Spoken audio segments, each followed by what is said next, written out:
You are listening to Healing with Haley, episode 21, How to Eat Right to Get Your Summer Bod. Welcome to the podcast where it's all about healing, self-improvement, our brains, and living your dream life. My name is Haley Kirk. I'm a life coach, mom, entrepreneur, here to show you how to be the hero of your story. Welcome, you guys. We have Ben Harris here again. Woo-hoo-hoo. We had a lot of good positive feedback from the last podcast episode where we just kind of dove right into, everything fitness and nutrition and all kinds of random topics too. So I was so excited to have you again to talk about a deep dive on the nutritional aspect of health and wellness. What would you say is like the biggest trial for your clients at the beginning, especially when it comes to nutrition? Like, what do you notice as something that's kind of a trend between all your clients? Yeah, it's a great question. I think the biggest roadblock is figuring out how to get the right amount of nutrition in your day. For some clients, it's different reasons. Some of them say I'm full and I don't want to eat more. Some of them have a hard time saying, I think for some of them the hardest part is like just finding the right time to cook, what dishes work at what times, just building that routine and feeling like that's all doable. I think that's the big roadblock, because a lot of them will come and they'll be like, I had one meal today, I didn't have time, things like that. So just really building in the routines and figuring out what works. It took me a while to sort that out, and I feel like I've hewed out a really solid routine. And once you get that, and the thing is, it'll come in pieces, because you're gonna find, all right, so finding time to cook, for example, which is I think the biggest thing, is because you want to get your clients to eat as much whole foods as possible. Right? Yes, you want to get them away from processed foods, things like that. Just because they digest better. And in order to get that, you need to cook. And many Americans, at least, I'm sure Westerners in general, do not cook, right? And not often, right? We eat out a lot. We do a lot of DoorDash. And hot ready meals. Yeah, so they're like, so for many of my clients, they'll be like, well, I stopped at Chick-fil-A and got a salad here, and I got, that's a lot of running around, right? Yeah. And you can do some of that, but it's going to, number one, cost you. Number two, I even think that some of that stuff has preservatives and processing aspects to it. Yeah. You're not aware of everything that they're putting into these things. There's no way. They're not going to tell you, right? So I think controlling as many variables as you can yourself is a key thing. So I think finding out what, getting used to cooking, finding what tastes good so that you'll repeat it, right? But also not making it too complicated that you're not going to be, it's not sustainable, right? So some people they want a new recipe every day. You gotta compromise a little bit of variety. Right. You gotta give a little bit of that up if you're going to have a routine. Just because you're gonna run out of time, you're gonna run out of energy, you're gonna be always trying to make every meal so interesting and oh my god, new recipe on Instagram. No. So find out what works for you, kind of repeat it as many times as possible. And so that's a big thing, is building routines. I like that a lot, because I feel like if you want to change, you literally have to change what you think, and then that changes what you do. Mm-hmm. And so you're someone who currently goes out and buys food at Chick-fil-A salad, the example you gave, they don't have the mindset that you have. Both your mindsets are different. Mm-hmm. Yours is this must be done. This is who I am. This is what my goals are. So I have to align myself with these goals. And maybe they're still on the fence. Yeah, it'd be nice to have a body like Ben's, but that's a lot of work. Mm-hmm. And just the natural caveman brain comes in, mm-hmm. right? Let's conserve energy. Let's not waste time. That's a lot of time. I don't want to do it right now.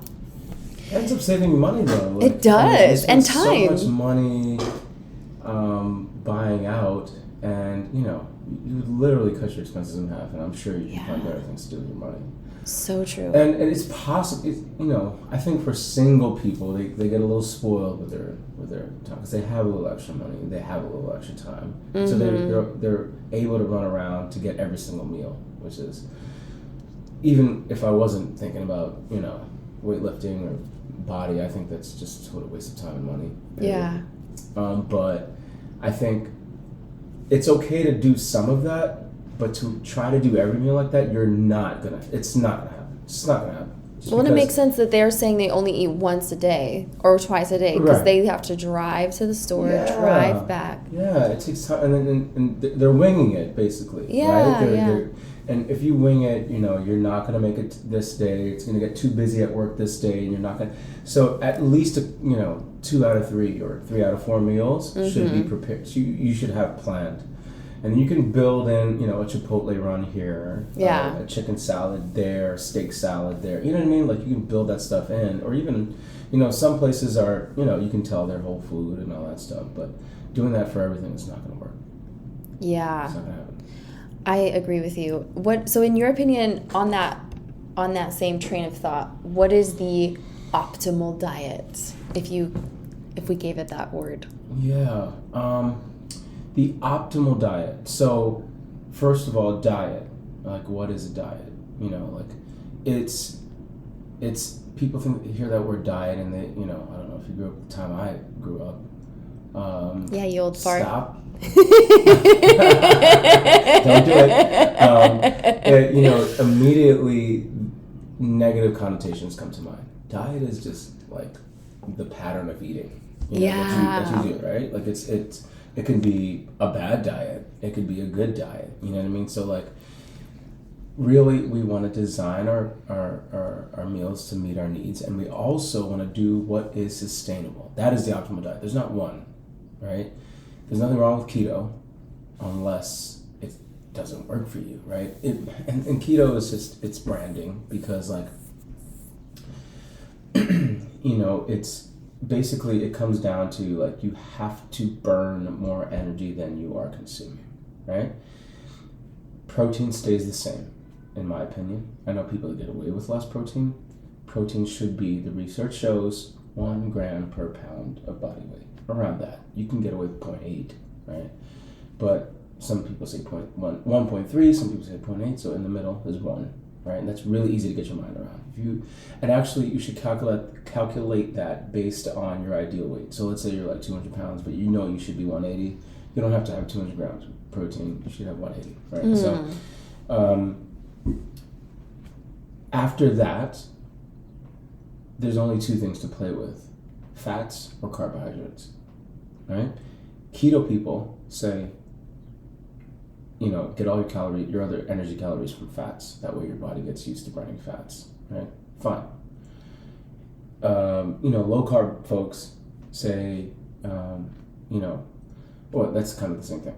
Or, you know, and, you know, just overall calorie dieters say, you know, just lower the carbs. Lower the amount of carbs you have, or you can lower the amount of fats, or lower a little bit of both. It doesn't matter where it comes from. As long as you keep your protein the same, and you also have to have a source of energy. Your body either burns carbs for energy or fats for energy, or a little bit of both, right? And you can't, it's complicated if you want to get into, like, when it burns fats and when it burns carbs. It gets really complicated. All you need to know is that your overall calorie expenditure, right, should be less than the amount of calories you're getting in. Or so it should be more than the amount of calories that you're taking in. So the optimal diet is the one that you can sustain, right? Because if you keto for 6 months and then you just fall apart, oh, that didn't work. That wasn't a good diet for you, right? Mm-hmm. If you, in my opinion, for what works for me, right, is to have a balanced diet where, you know, like, I don't find out down the road, like, well, you were really so deficient in your fats that, like, your libido went down or something like that. It's just the thing. Or whatever, all the benefits, the brain benefits that come from fats, right? So I have a certain amount of fats in my diet and a certain amount of carbs in my diet. The thing that I play with the most, because fats are so expensive calorically, the thing that I play with the most are the calories. I'm sorry, the carbohydrates. That's what I play with the most. So I can almost do this intuitively now, but I try to regulate my carbohydrates based on the amount of energy that I'm going to expend that day. So I know legs is going to be a really demanding day. I'll have a little bit more carbs that day. And then I know my other days I can kind of get away with having less carbs. More carbs. Less. I can get away with having less because you need carbs. Again, carbs are not bad. You need carbs for energy, but that's also a source of calories, right? So if you want to cut it from somewhere, and I'm keeping my fats pretty much the same all the time, I prefer to play with carbs. Oh, okay. Because they're less expensive calorically. So, for example, if I were to eat... Tell us what you mean by that, because you've explained that to me. But like for someone who's like, what does that mean, expensive calorically? Can you kind of dive into that? Yeah, sure. So, for every gram of carb, there are 5 calories. For every gram of fats, there are 9 calories. Right? So if I have 100 grams of fats that day, that's 900 calories. Dear Lord. If I have 100 grams of carbs, I have 500 calories. What does that look like? What would 100 grams? What would that like? How many avocados? Or like, do you know that off the bat? I think an avocado it depends on the size of avocado, but average probably avocados. Actually, let's look that up. I don't want to say a wrong number. What am I looking up? Fat content in avocados and nutrition. I want to say 30. Tell me how close I am to 30 grams. It depends on the size. A medium avocado contains about 22 grams of fat. Yeah. You said 20? I said 30. Oh, cool. Yeah. A fat avocado will have 30. A 7-ounce avocado contains 30 grams of fat. Wow, look at you. Wow, that's impressive. So an avocado, 7 and ounces. those are really good fats. And we can get into fats, but you need some fats for, nutrition, from brain functioning. It even will affect your levels of libido if you go too low in fat for a very long time.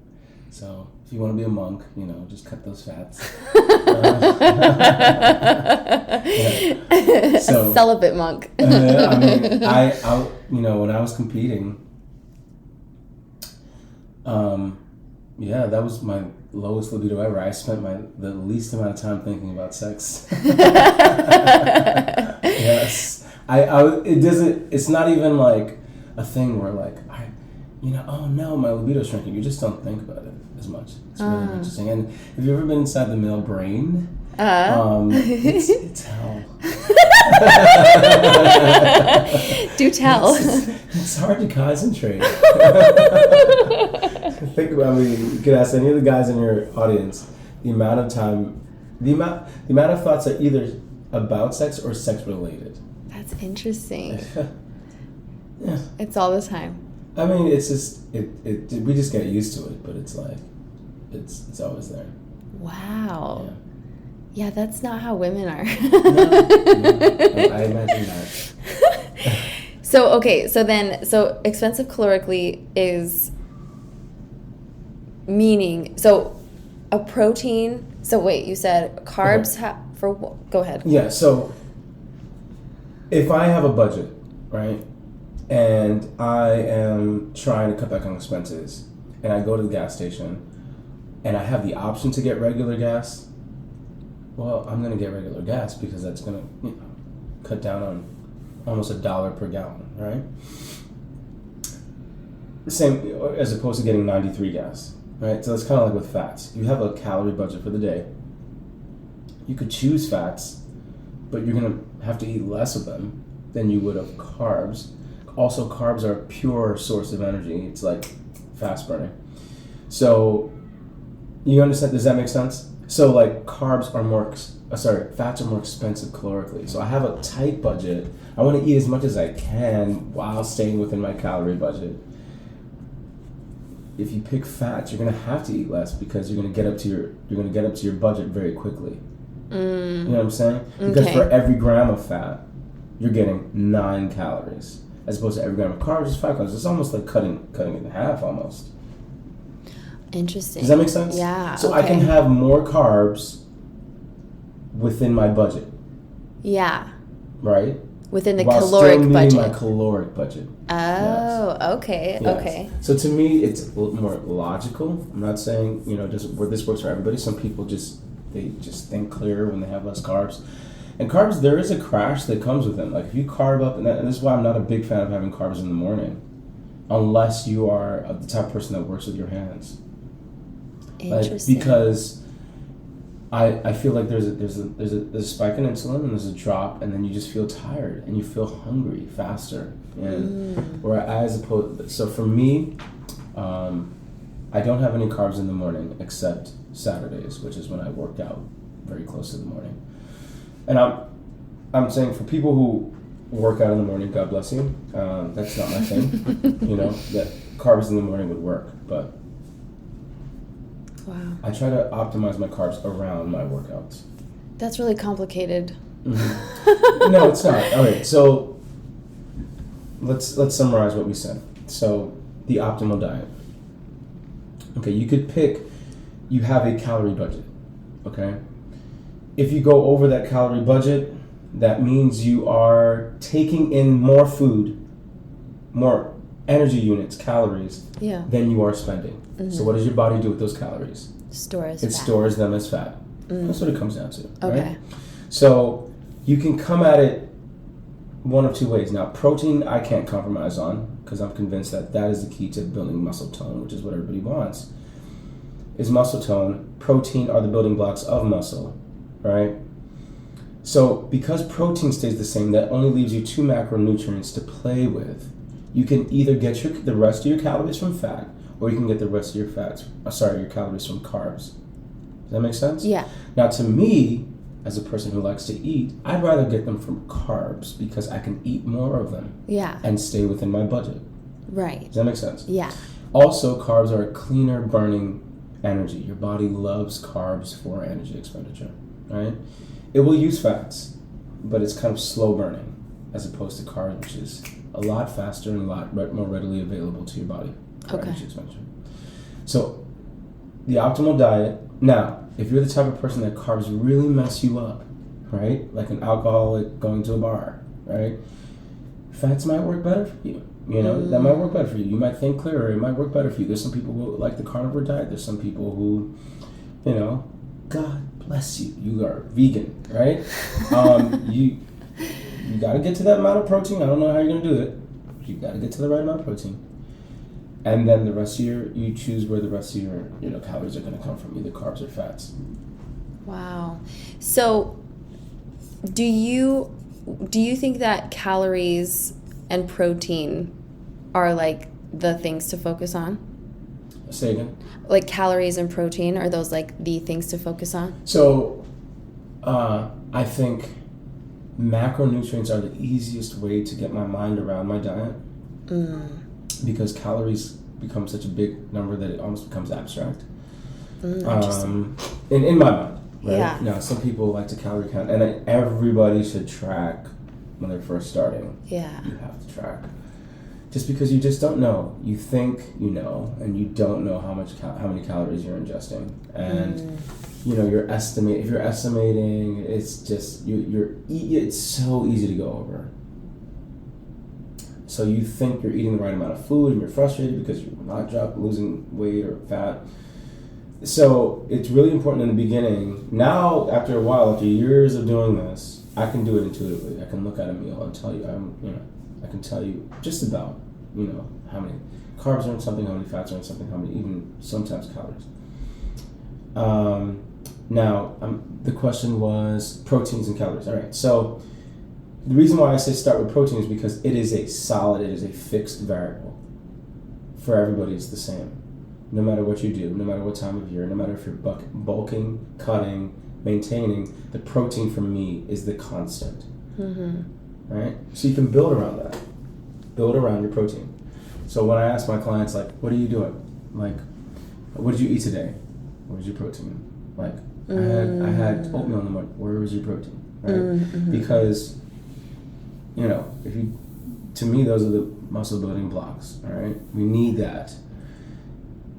Now, what varies can be whether you're having fats, whether you prefer fats, or whether you prefer carbs, and will you do that over time? right? Not temporary. Mm-hmm. Don't think of diet as a temporary thing. You will diet for the rest of your life. It'll just be good or bad. What is your philosophy on like there's no such thing as like good and bad diets? Like because there's an idea that like food just is, like food is neutral. Mm-hmm. Well, there's food that'll kill you, and there's food that'll not. So, well, it's good and bad. We don't have to make it moral. We could just make it practical. You can be a very good person and eat like crap, and you will just die younger. You know. I don't think it says anything about you as a Not that it's a definition of your morality, but like, what about food itself? Like, there's bad foods and good foods. Do you believe that? Well, yeah, there's foods that'll kill you. Like what? Well, sugar, simple sugars, will make you diabetic or obese very easily. And the reason why sugar is, and anything can be done in moderation. It's not like you can't do it in moderation, right? But simple sugar is killing us because it is such a fast source of energy that your body can store it very quickly. Does that make sense? If it's not used right away as energy, your body will start converting it very quickly to storage.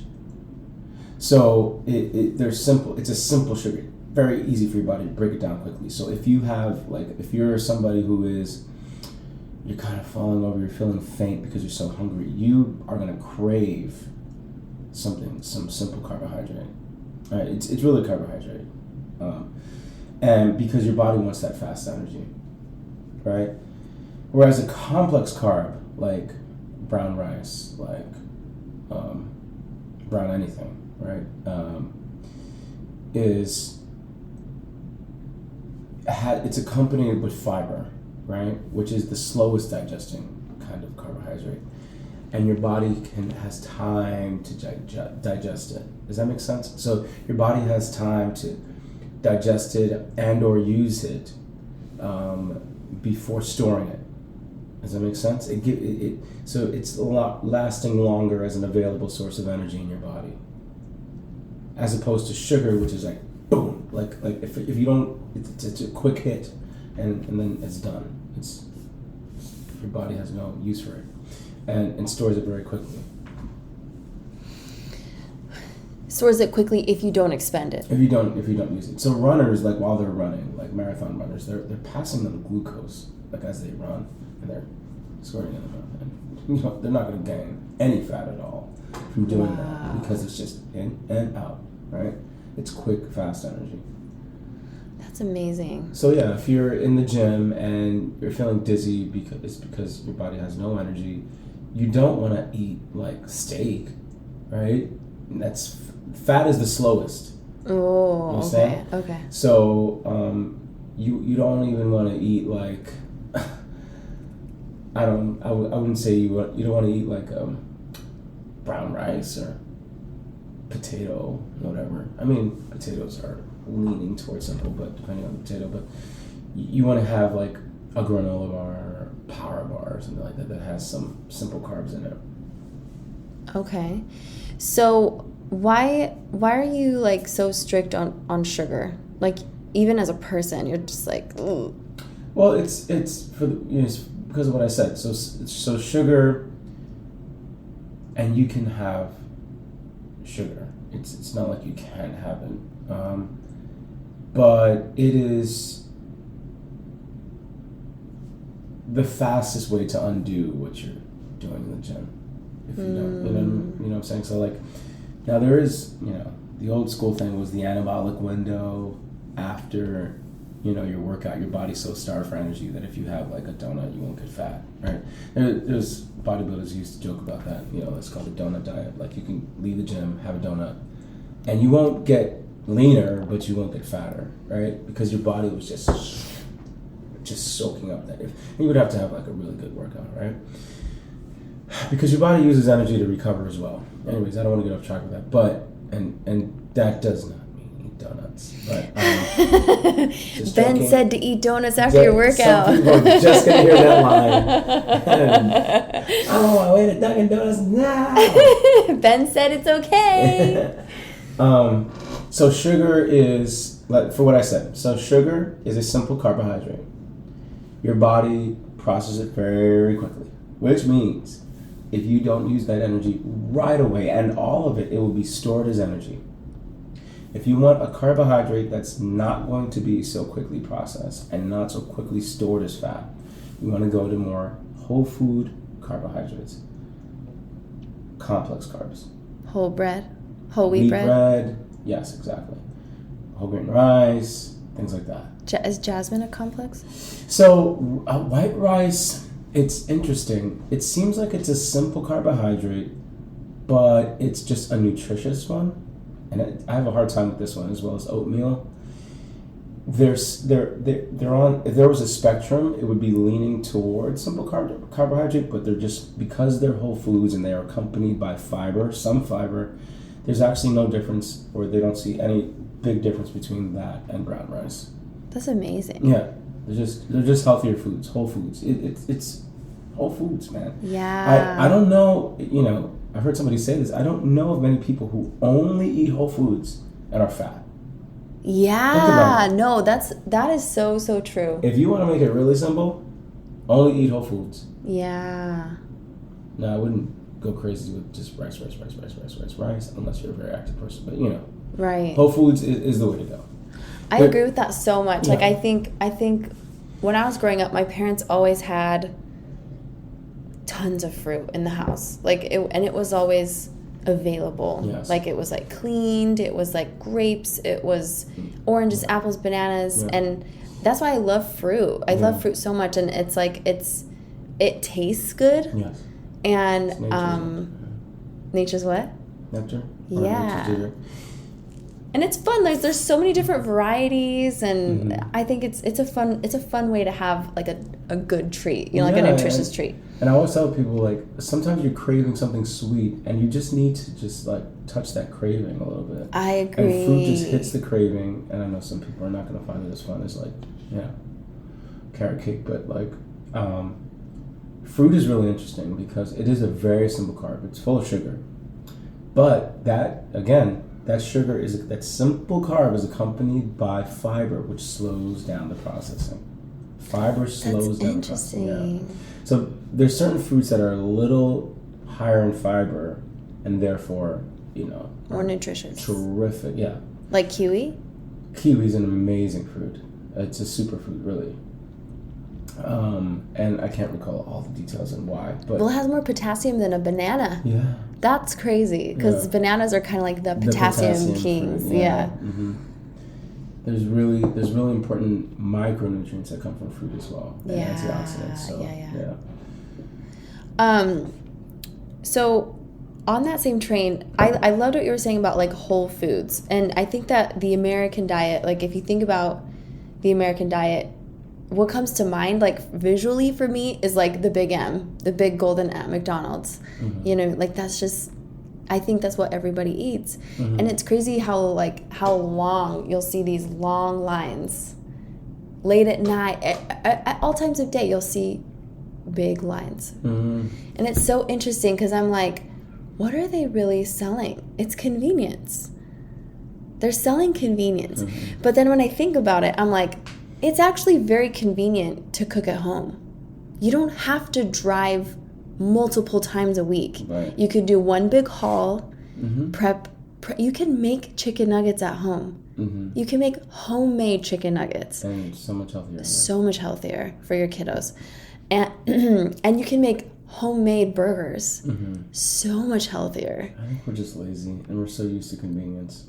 Yeah, that's what they're selling is convenience. So I don't have to, and the part I hate is the cleaning. I don't like to clean. That I'll agree on. That sucks. It does.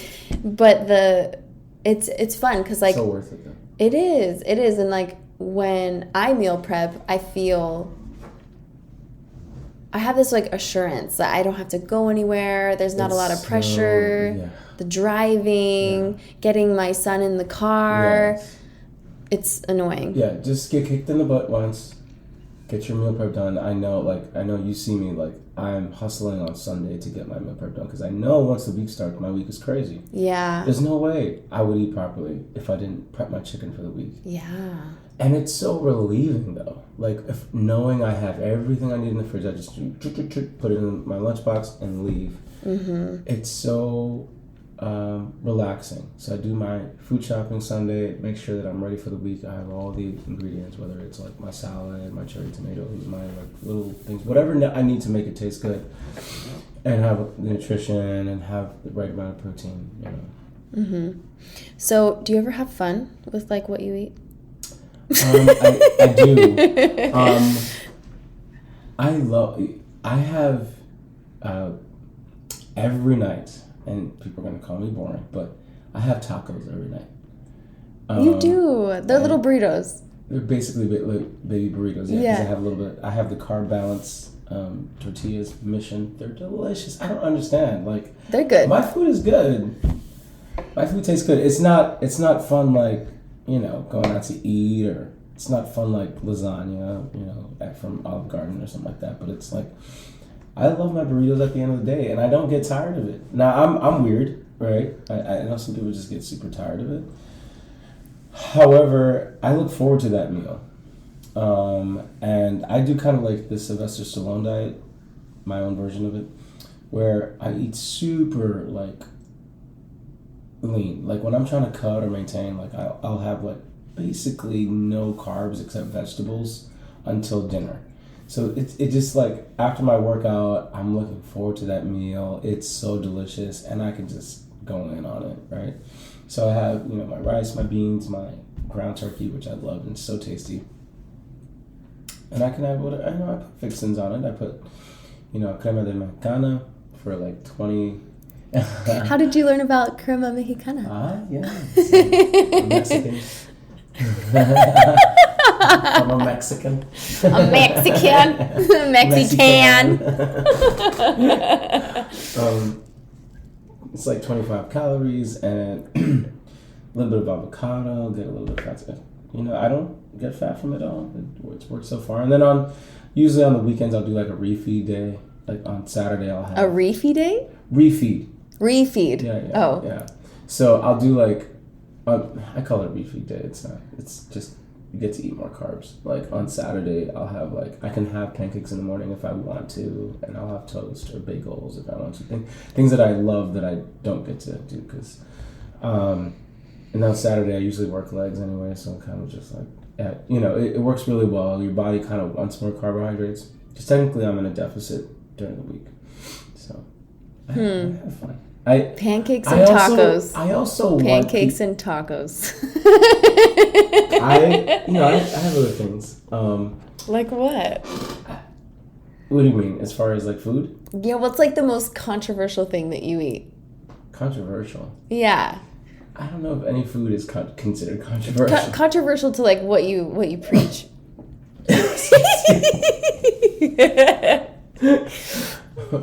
Controversial. Probably the most fattening thing I'll have is like pancakes. That's really it. I mean, I have. What else do I eat? You know, what else would people want that I don't have?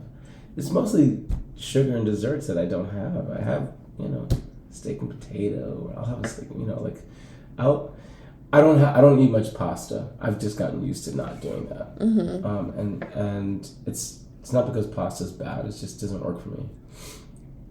And I really don't crave anything else. And this is not the only way to skin the cat, right? There's a lot of different ways to approach it, but it's worked for me. I don't really crave anything else. And, you know, I also want people to stop thinking of food as entertainment, as some sort of comfort, right? If you treat food okay, here's my treat though. I will say this. I just thought of it. Cereal. Yeah, I was like, I think you're missing your cereal. I love cereal so much. Yeah. I don't know if it makes me a child. I love cereal. I love granola. That's my absolute favorite. Yeah. And I So would treat would myself you- to that on a Saturday. Yeah. But is it like the healthy cereal or is it like Lucky Charms? That's granola. No, I don't like Lucky Charms. Too sweet. I love me some peanut butter Captain Crunch. I haven't had that in years. Yes. And I have a hard time saying no to brownies. Not like the cakey kind, but like the Homemade, homemade fudgy, rich brownies. Ugh. Those and are- cookies. I love chocolate chip cookies, homemade. Yeah. Homemade only. I really don't like store bought. Yeah, same. I'm the same way. Yeah, it's so funny. Like, anytime I come home with a box of Crumble, Ben just shakes his head. Yeah, I don't find crumble tempting per se. It's too sweet for me. Yeah. Now, cheese pie. I know most people don't even know what this is, and I'm sad for them. But it's like a cream cheese pie, but it's like it's. How would you explain it? Yeah, and you like it's a strawberry. There's like strawberry in it, right? Yeah. Usually on top. It's a little short. It's like a small How would you explain circular cheese dish. pie to somebody who doesn't know? Most people know cheesecake. They don't know cheese pie. It's like it's like cheesecake, but with like pie. It's pie-ish. Yeah. That's but honestly, if you don't have those things around, I stop thinking about them. I don't. That's think about key. Them. Yeah. That's don't key. have it around. Oh my goodness. If you don't Yes. want to eat it, make it less convenient. It's how Absolutely. McDonald's, yeah. Yes. Yeah. James Clear always says put the most resistance to something you're trying to remove, and that's why I like my baskets in my kitchen because there's I'm putting fruit super in front of me, making it super convenient. So I'm like, oh, I'll just eat this. just Like grab this it on the way. way out. Yeah. Mhm. Yeah. And Let's pause soon. okay. It's been about 30 minutes. Do you want to just wrap up? Yeah. Okay. He goes, yeah. Okay. No, let me just finish on that real quick. Because, I think what you said at the very beginning of the podcast was the hardest thing for your clients is for them to create those routines, create that lifestyle. Yes. And it's literally transforming them into a different human because they have to think differently. Yes. And so and you'll even notice this too, someone who I'll never forget this snippet I saw on TV, but it was this woman who promised her partner or something. She's like, I swear, she grabbed all the junk food from her pantry and she threw it into the trash. She's like, I'm done, I'm ready to stop being fat. And then an hour later, she goes into the trash can to eat it. Mm-hmm. What does it say? What does it say to you about her? So for me, it's as a life coach, Yes. right?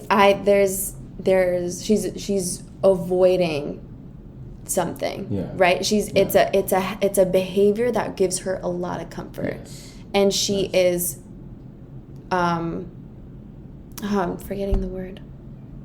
Buffering. She's buffering, just kind of putting a Band-Aid. Let me just eat. This is my comfort zone. And honestly, we all have done this, right? We've done the whole comfort eating thing. And it's just, what is it? Unconsciousness, right? It's let me just be on autopilot and numb myself. It's an escape. Yeah. It is, yeah. And so I think that for me, We try to cover pain over with pleasure. right. It's Yeah. like a Band-Aid, but it's like a Band-Aid on a hemorrhage, Exactly. Yeah. And so I think that I notice the times when I start gaining weight is the times where I'm going through something emotional. I know that's always what it is. And I don't shame myself either. I'm like, you know what? I'm going through a hard time. I'm going to start eating a little bit more. And I don't shame myself, how dare you eat the extra crumble cookies? I'm like, I'm going to buy a little more crumble because I'm going through some crap right now. And then I'm like, I'll bounce back. That's just I don't stop going to the gym because I love how I feel, but I've built that identity as well. There's a lot of building where I'm like, I'm going to maintain, I'm probably going to eat a little bit of crumble, but I'll get back. So I have those waves, especially as a woman, right? We're very emotional creatures. But for men, how would you say, I mean, you're kind of like a robot. when it comes to your discipline and nutrition. It's admirable. But like for your clients, like what have they told you is like, do you see them doing that same thing, like eating for pleasure, that comfort eating? What do you think are like men's issues when it comes to eating? For sure men can have the same issue, right? Like it's just like, I think one of the hardest thing for men that I've come across, and I'm sure it's still a comfort thing, junk food or whatever, but most of the time it's like my social guys that have the hard time. My social guys, because they feel like they have to drink.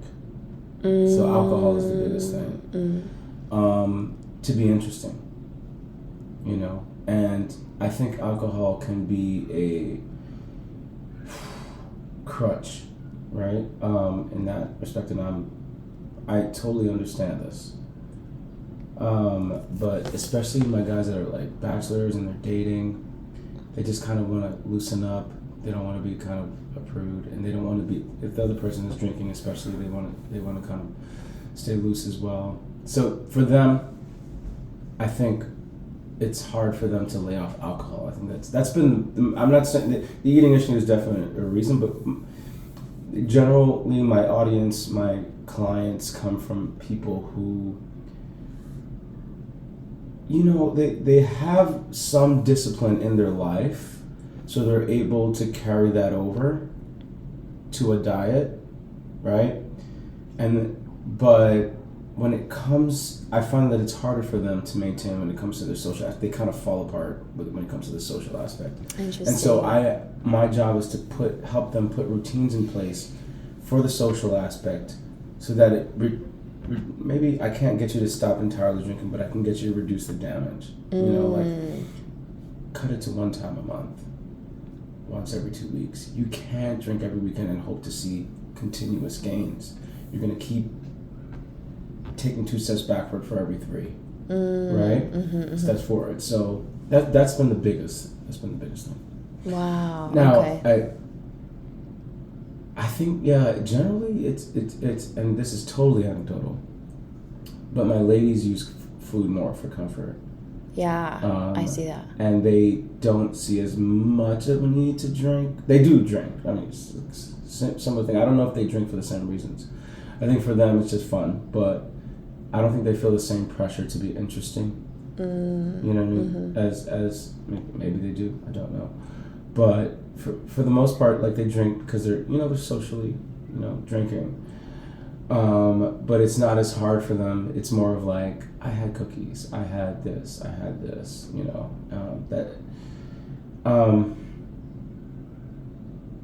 it's probably because of my audience. Now, if I were to step outside my audience to somebody who's like, have real emotional attachment to food, every once in a while I do encounter somebody like a real emotional. I think in general, some people feel like every meal has to be so very interesting. So they're just adding all this stuff, and it just becomes very inconvenient, and just like it's got to be different every 2 days, and so yeah. Okay, so in summary, you recommend as much whole foods as possible. Yes. And build your meals around protein. Good. And be flexible with carbs and fats. Well, decide what you want to do with that. Like, I wouldn't, you have to know what you're doing. For example, fats are more expensive calorically. So if you choose fats, you're going to have less of them if you want to stay within your budget. So, yeah, play with the fats and the carbs as you like. But I'm convinced that your body likes routine when it comes to food. I for agree. Best results. Yeah. Your body really, really, really likes a metabolic routine. It responds very well to that. I feel if it that. doesn't know when its next meal is coming from, it acts weird. You're gonna see fluxes, right? Yeah. If you're all over the place, you're gonna see it's almost like your body's unsure, and so that it just kind of don't know if I'm gonna get fed today. Maybe I will. You know, like. I've totally noticed that actually. So like I usually eat breakfast around like 8 or 9 a.m. with our son, and then right when I get home from the gym after the shower, I'm like, I'm ready for my lunch. Like it's so funny. And then drink my protein shake, and then dinner's like, it's okay. Like I'm not like starved. I'm like, I could eat before Israel goes to bed or after. Like, Yeah. But I notice my body's like, okay, I'm ready. You know, like it's like, we're gonna have food, right? So it's like, I'm ready for the food. Yeah, your body loves that routine. I noticed that. Yeah. And the funny thing is, like, my personality does not like routine. So when you say like you're like a robot, it's like it's really like just knowing what you want and just not compromising. Yeah, you do not compromise with your food or my workouts. Yeah. Or it must happen. It must happen. Yeah. Like that's what I think about. Like, how is this going to affect my workouts? That's all I think about. I mean, awesome. It's just become that part of my identity. Yeah. That I don't compromise with. That's so inspiring. So, okay, so how can people find you? How can people join your program? Yeah, you can find me on Instagram, 10.harris.fit. 10, spelled out, ten.harris.fit. You can also follow my program account, which is The Leonidas Method.